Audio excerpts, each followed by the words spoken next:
નમસ્કાર દર્શક મિત્રો, શિનોર સમાચારમાં આપનું સ્વાગત છે. હું છું મેઘા અગ્રવાલ અને જોઈએ આજના સમાચાર.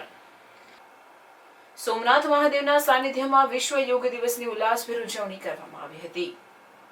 11મા આંતરરાષ્ટ્રીય યોગ દિવસના ઉપલક્ષ્યમાં સમગ્ર રાજ્યમાં વિશ્વ યોગ દિવસની ઉજવણી કરવામાં આવી રહી છે. ત્યારે દ્વાદશ જ્યોતિર્લિંગ પૈકીના પ્રથમ એવા સોમનાથ મહાદેવના સાનિધ્યમાં મંદિરની પાસે આવેલ ચોપાટી મેદાન ખાતે ગુજરાત રાજ્ય સંસ્કૃત બોર્ડના ચેરમેન હિમાંજય પાલીવાલાની પ્રેરક ઉપસ્થિતિમાં યોગાભ્યાસનો કાર્યક્રમ યોજાયો હતો, જેમાં તેઓ યોગના મહત્વ વિશે અગત્યની માહિતી આપી હતી. આ અવસરે જિલ્લા પંચાયત પ્રમુખ મંજુલાબેન મુછાર, ધારાસભ્ય ભગવાનભાઈ બારડ, નગરપાલિકા પ્રમુખ પલ્લવીબેન જાની, જિલ્લા વિકાસ અધિકારી સ્નેહલ ભાપકર, જિલ્લા પોલીસ વડા મનોહરસિંહ જાડેજા સહિત જિલ્લાના પદાધિકારીઓ, અધિકારીઓ, પોલીસકર્મીઓ, વિદ્યાર્થીઓ સહિત 2500થી વધુ નાગરિકો આ યોગાભ્યાસમાં જોડાયા હતા. રિપોર્ટર દીપક જોશી, સિનોર સમાચાર ન્યૂઝ, ગીર સોમનાથ, પ્રાંચી.